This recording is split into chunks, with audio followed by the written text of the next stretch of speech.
महादेव और विष्णु का प्रलयकारी युद्ध। ब्रह्मा, विष्णु और महेश, इन त्रिदेवों से ही संसार है। एक दूसरे को अपना आराध्य मानने वाले तीनों भगवान इस सृष्टि के जन्मदाता हैं। इसका पालन पोषण इन्हीं के हाथों में है। लेकिन तब क्या हो जब सृष्टिदाता ही एक दूसरे से विमुख हो जाए? क्या ऐसे में संसार की प्रक्रिया शांतिपूर्ण तरीके से चल पाएगी? जब एक दूसरे को पूजनीय मानने वाली दो शक्तियां ही एक दूसरे के विरुद्ध युद्ध मैदान में खड़ी हों, तो किसकी जीत होगी और किसकी हार, इसका पहले से ही अनुमान लगाना बहुत ही कठिन है। आज की इस कथा में हम बात कर रहे हैं देवों के देव महादेव और भगवान विष्णु के हुए एक ऐसे भयंकर युद्ध की, जहां सृष्टि का संचालन दांव पर था, जहां संसार का नाश होना तय था। लेकिन ऐसा हुआ क्यों? क्या थी परिस्थितियां जिसमें इस प्रलयकारी युद्ध की नींव रखी गई? क्यों एक दूसरे को अपना आराध्य मानने वाली दो महान शक्तियां एक दूसरे के प्रति कड़वी हो गई? इसी बात की चर्चा हम आज की इस कहानी में करेंगे। प्राचीन काल से ये कथा बताई जा रही है कि जब भगवान शिव अपने साकार रूप में आए तो उन्होंने खुद से प्रकृति यानी मां आदि शक्ति को अलग कर दिया। ऐसे में सृष्टि के संचालन पर प्रभाव पड़ रहा था। बात की गंभीरता को देखते हुए भगवान विष्णु और ब्रह्मा ने एक निर्णय लिया। ब्रह्मदेव, सृष्टि के संचालन हेतु हमें ही कोई निर्णय लेना पड़ेगा, अपितु संचालन की प्रक्रिया डगमगाने लगेगी। बात आप बिल्कुल सही कह रहे हैं। भगवान शिव के इस तरह विमुख हो जाने से सृष्टि के संचालन पर कोई प्रभाव ना पड़े, उसका हमें ख्याल रखना चाहिए। और ऐसे में हम दोनों को ही मिलकर त्रिदेवों से जुड़ा काम संपन्न करना होगा। जी ब्रह्मदेव, सृष्टि की रचना की जिम्मेदारी आप रखिए और सृष्टि का पालन करने का दायित्व मैं उठाता हूँ। भगवान शिव का इस तरह खुद से मां आदि शक्ति को पृथक कर देना इस संसार के संचालन पर बहुत बड़ा असर डाल सकता था। इसीलिए भगवान विष्णु और ब्रह्मदेव ने इसकी जिम्मेदारी खुद से उठाई। लेकिन वही चिंता का विषय अब भी भगवान शिव ही थे, क्योंकि इस तरह अपने दायित्वों से विहीन हो जाना किसी भी समस्या का समाधान नहीं था। देवी आदि शक्ति को खुद से अलग कर चुके देवों के देव महादेव एक लंबी साधना में जा चुके थे। वहीं दूसरी तरफ ब्रह्मांड का सही ढंग से संचालन करने के लिए भगवान ब्रह्मा ने अपनी कई संतानों और सप्त ऋषियों को जन्म दिया। वहीं प्रजा की देखरेख और मार्गदर्शन के लिए भगवान ब्रह्मा ने अपने पुत्र प्रजापति दक्ष को इसका भार सौंपा। आपको बता दें कि आदि शक्ति की लंबी तपस्या के पश्चात उन्हें प्रसन्न कर प्रजापति दक्ष ने उन्हें अपनी पुत्री के रूप में अपने घर में जन्म लेने को कहा, जिसके पश्चात देवी आदि शक्ति ने उन्हें मनचाहा वरदान देकर प्रजापति दक्ष के घर में जन्म ले लिया। इसके पश्चात उनका नाम सती रखा गया। कई वर्षों की साधना के पश्चात जब महादेव अपनी गहरी साधना से बाहर आए तो उन्हें अकेलेपन, उदासीनता और साथ ही और भी कई एहसासों की अनुभूति हुई। शक्ति से अनासक्ति का मार्ग चुन चुके महादेव वैरागपन की यात्रा पर निकल चुके थे। खुद को सबसे विहीन कर महादेव जंगलों में भटकने लगे। वहीं अनंत काल तक इस यात्रा को चलता देख भगवान ब्रह्मा और विष्णु जी से नहीं रहा गया। अगर इसी तरह महादेव खुद को वैरागपन में डुबाते जाएंगे तो सृष्टि का अंत निश्चित है। हमें जल्द ही कोई उपाय निकालना होगा। कोई ऐसा उपाय जिससे महादेव को समझ आ जाए कि संसार में उनकी कितनी जरूरत है। प्रणाम प्रभु। गरुड़, जो कार्य तुम करने जा रहे हो उसके लिए संसार तुम्हें जन्मों जन्मों तक याद रखेगा। बस आपकी कृपा है प्रभु। वहीं दूसरी तरफ बैरागी बन चुके महादेव अभी भी अपने अंदर के खालीपन को समझ नहीं पा रहे थे और वो वन वन भटक रहे थे। मन के कोलाहल को शांत करने का उपाय उन्हें समझ नहीं आ रहा था। देवों के कई बार समझाने पर भी महादेव आदि शक्ति को अपना नहीं रहे थे। बिना आदि शक्ति के मिलन के महादेव खुद को पूर्ण नहीं कर सकते थे और ना ही खुद के अशांत मन को शांत कर सकते थे। शक्ति को यूं खुद से विहीन कर देना ना सिर्फ शिव को वैरागी बना रहा था, अपितु संसार को भी अपूर्णता की ओर ले जा रहा था। जब ब्रह्मांड में ये सब घटित हो रहा था तो पृथ्वी लोक पर कुछ ऐसा हो रहा था जहां सर्पों की प्रजाति नश्वरता की कगार पर थी। विष्णु के वाहन गरुड़ ने सर्पों पर हमला कर दिया और एक एक कर सभी को मृत्यु के घाट पहुंचाने लगा। त्राही मां, त्राही मां, त्राही मां, त्राही मां, त्राही मां, त्राही मां, त्राही मां, त्राही मां, त्राही मां। गरुड़ की क्रूरता बढ़ती ही जा रही थी। वो एक एक कर सभी सर्पों को मार देना चाहता था। अपने भाई बंधुओं को मरता देख वासुकी से रहा नहीं गया और वो सीधा महादेव के पास अपनी रक्षा की प्रार्थना लेकर गए।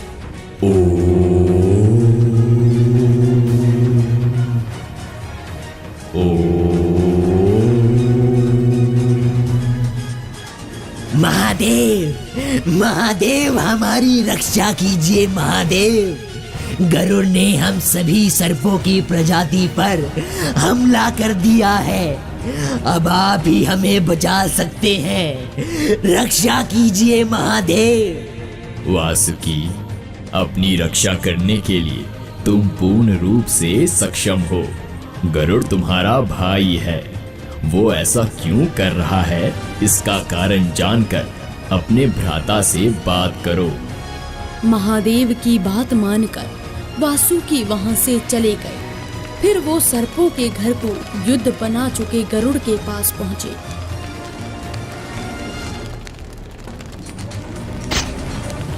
गरुड़, ये सब उचित नहीं है। सर्पों पर हमला कर तुम नियमों का उल्लंघन कर रहे हो।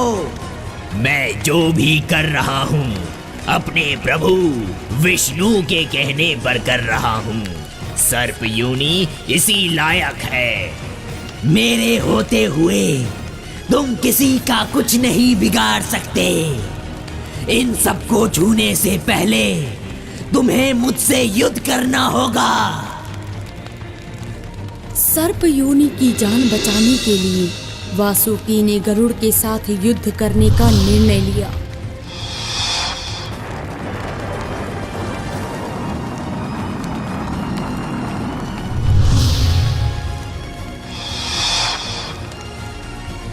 एक तरफ महादेव का वैरागीपन, दूसरी तरफ संसार के तीसरे छोर के गायब होने से संसार का डगमगाना और तीसरी तरफ गरुड़ का अपने भाइयों पर हमला करना।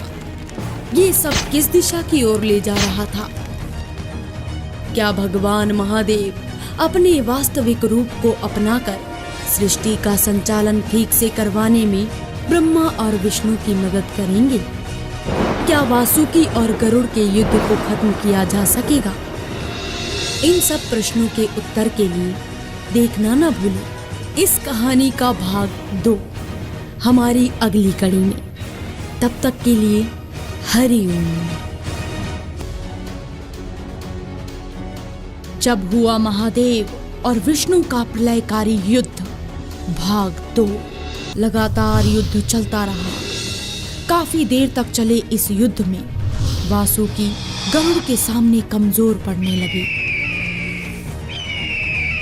आज तेरा खात्मा निश्चित है।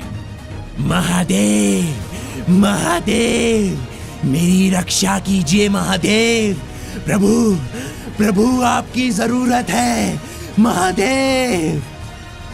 वासुकी की चीख सुनकर महादेव से रहा नहीं गया और वो अपने भक्त की जान बचाने के लिए वहां प्रकट हो गए। गरुड़, वहां से हट जाओ। महादेव, मैं अपने प्रभु के दिखाए हुए मार्गदर्शन पर चल रहा हूँ और बिना उनका काम खत्म किए मैं यहाँ से नहीं जा सकता। हट मत करो और यहाँ से चले जाओ।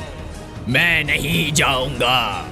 गरुड़, इतना हट ठीक नहीं, तुम्हें इस उद्दंडता का बोध करवाना पड़ेगा। महादेव को अपने समीप आता देख गरुड़ देव घबरा गए और उन्होंने भगवान विष्णु का आह्वान करना शुरू किया। प्रभु, प्रभु मेरी रक्षा कीजिए, मुझे बचाइए प्रभु। अपने भक्त की रक्षा हेतु भगवान विष्णु को महादेव के विरुद्ध वहां खड़ा होना पड़ा, जिसके पश्चात भगवान विष्णु ने कहा, आप मेरे भक्त पर इस तरह प्रहार नहीं कर सकते महादेव। गरुड़ जो कर रहा है वो सही नहीं है। इस तरह सर्पों की योनि को मारना सही नहीं है विष्णु। गरुड़ वही कर रहा है जो इस संसार की भलाई के लिए उचित है। किसी को मृत्यु के लायक समझने में संसार की कोई भलाई नहीं है। गरुड़ के समर्थन में मैं खड़ा हूँ। यदि आपको लगता है कि गरुड़ जो कर रहा है वो गलत है, तो आपको उसको दंडित करने से पहले मुझसे युद्ध करना होगा। युद्ध की बात सुनकर महादेव काफी क्रोधित हो गए। इस वक्त एक दूसरे को खुद का आराध्य मानने वाली दो शक्तियां आमने सामने थीं। अपने आराध्य को युद्ध की शुरुआत करता देख महादेव अचंभित हो गए और क्रोध के सागर में भरे शिव ने इस प्रलयकारी युद्ध के लिए हाँ कह दिया, जिसे देख ब्रह्मलोक में बैठे भगवान ब्रह्मदेव और नारद चिंता से घिर गए। नारायण नारायण, क्या गरुड़ का यूं इस तरह सभी सर्पों को मारना उचित है? सर्पों को उनकी ही गलती की सजा मिल रही है। अगर गरुड़ के साथ उन्होंने अत्याचार नहीं किया होता तो आज गरुड़ ऐसा कदम नहीं उठाता। सबको अपने अपने कर्मों का फल मिलता ही है नारद।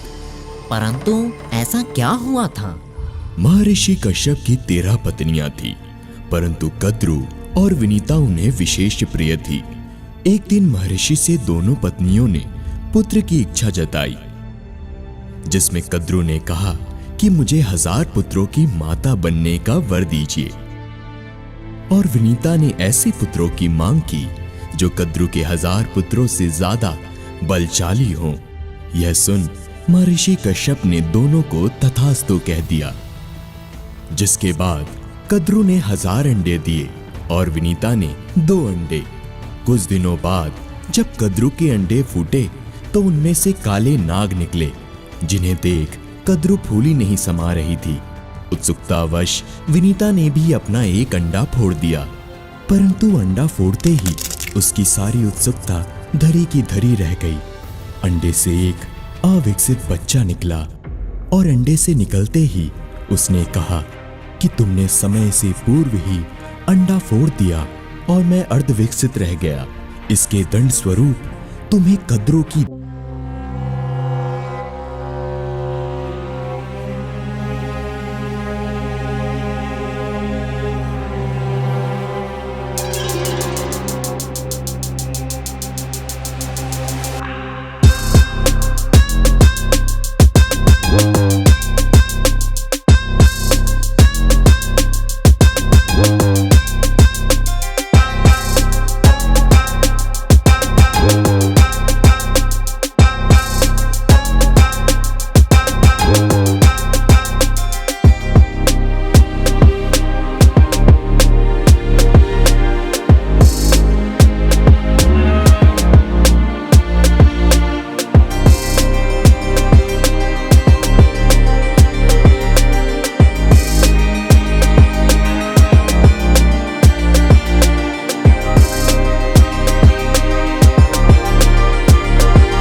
दासत्व से मुक्त करने की प्रार्थना की। इस पर कद्रू ने गरुड़ के सामने अमृत लाने की शर्त रखी। गरुड़ अमृत लाने चल दिए, परंतु वहां पहुंचकर उन्होंने देखा कि अमृत कलश की रक्षा 2 देव और सुदर्शन चक्र कर रहे हैं। उन्होंने अपना आकार छोटा किया और कलश उठाकर उड़ने लगे। जब इंद्र को ये बात पता चली तो उन्होंने क्रोध में आकर गरुड़ पर वज्र से प्रहार किया, परंतु गरुड़ को कुछ न हुआ, जिसे देख इंद्र ने अपनी एक युक्ति लगाई। गरुड़ की बात सुनकर उन्होंने कहा कि तुम अमृत ले जाओ, पर उन्हें अमृत पीने मत देना। मैं सही समय देखकर कलश हटा दूंगा और फिर तुम नागों को खा लेना। गरुड़ मान गए और कलश कद्रू को देते समय कहा कि मेरी माता को अपने दासत्व से मुक्त कर दें और अमृत सुबह ही पिलाएं। कद्रू ने तथास्तु कहा। फिर क्या हुआ ब्रह्मदेव? इधर इंद्र ने मौका देखकर कलश को उसकी जगह पहुंचा दिया। जब सुबह हुई तो नाग अमृत पीने पहुंचे, परंतु वहां कलश तो था नहीं।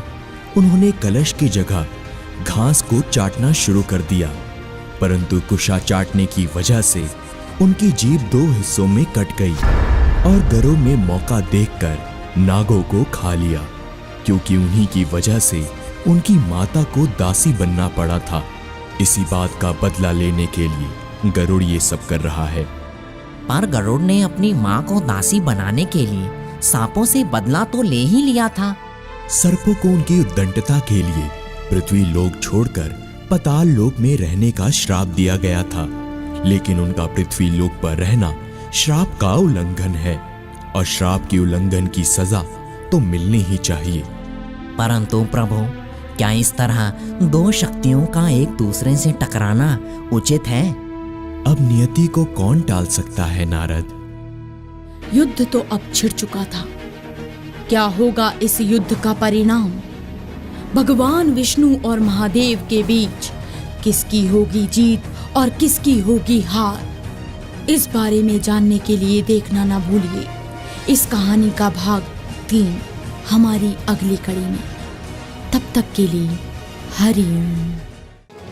महादेव और विष्णु का प्रलयकारी युद्ध भाग 3। कौन सही है और कौन गलत, इसका पता लगाना बहुत ही कठिन था, लेकिन 2 शक्तियों को एक साथ आमने सामने देखना बहुत ही कष्टदायक था। भगवान विष्णु और महादेव एक दूसरे के विरुद्ध अपने अपने भक्त के पक्ष में खड़े थे, जिसके पश्चात युद्ध प्रारंभ हुआ। तीनों लोकों में हाहाकार मच गया। कभी ना खत्म होने वाला ये युद्ध प्रारंभ तो हो गया, लेकिन खत्म कब होगा इसका अंदाजा लगाना बहुत ही कठिन था। दोनों ही शक्तियां एक दूसरे के प्रहार का जवाब एक और शक्तिशाली प्रहार से दे रही थी। ब्रह्मांड में तो मानो जैसे किसी काले साए ने दस्तक दे दी हो। ऐसा लग रहा था कि धरती अपने आखिरी पड़ाव पर चल रही है, मानो आज ही इसका विनाश तय हो। युद्ध चलता रहा और बस चलता ही रहा।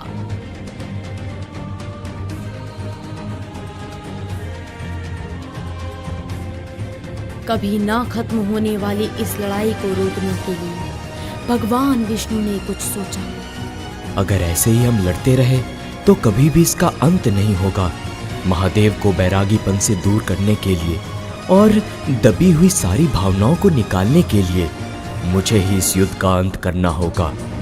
युद्ध के अंत के लिए स्वयं भगवान विष्णु ने महादेव की गर्दन पकड़ ली, जिससे क्रोधित होकर महादेव ने विष्णु को धक्का दे दिया और अपने त्रिशूल से विष्णु पर प्रहार कर दिया।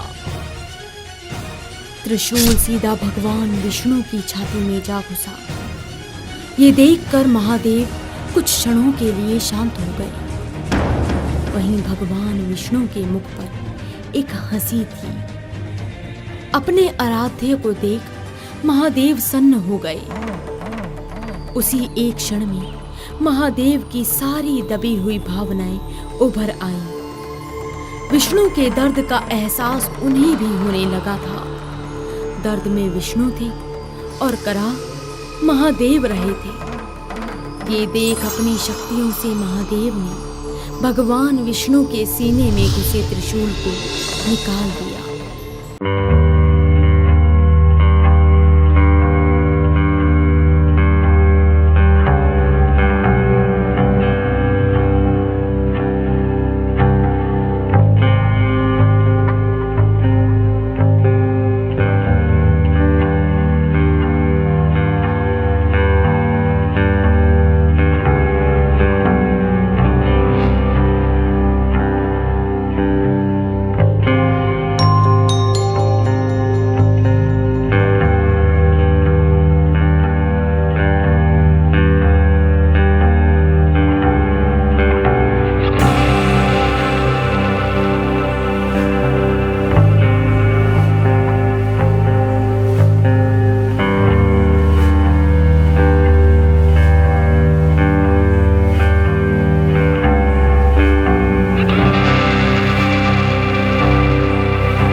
उन्हें शिति कंठ नाम से बुलाया जाएगा।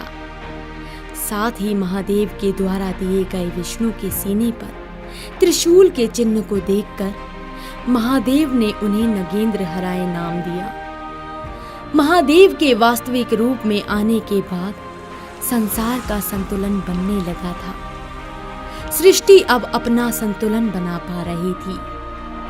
इसी के कुछ समय पश्चात खुद से प्रकृति यानी आदि शक्ति को दूर कर चुके महादेव ने मां सती से विवाह किया, जिसके बाद सही शब्दों में महादेव के साथ साथ सृष्टि ने भी पूर्णतया प्राप्ति की। तो ये थी महादेव और विष्णु के प्रलयकारी युद्ध की पूरी कथा। हम उम्मीद करते हैं कि इस कथा में दर्शाया गया हर नाटकीय रूपांतरण आपको पसंद आया होगा। इस कथा से जुड़े आपके पास और भी तथ्य हैं या फिर ऐसी और भी कथाएं जो आपके पास हैं, आप हमें उनके सुझाव नीचे कमेंट बॉक्स में ज़रूर बता सकते हैं। साथ ही आपको ये कथा कैसी लगी हमें बताना ना भूलें। हम ऐसी और भी रहस्यपूर्ण जानकारी आप सभी के लिए लाते रहेंगे। तब तक के लिए हरि ओम।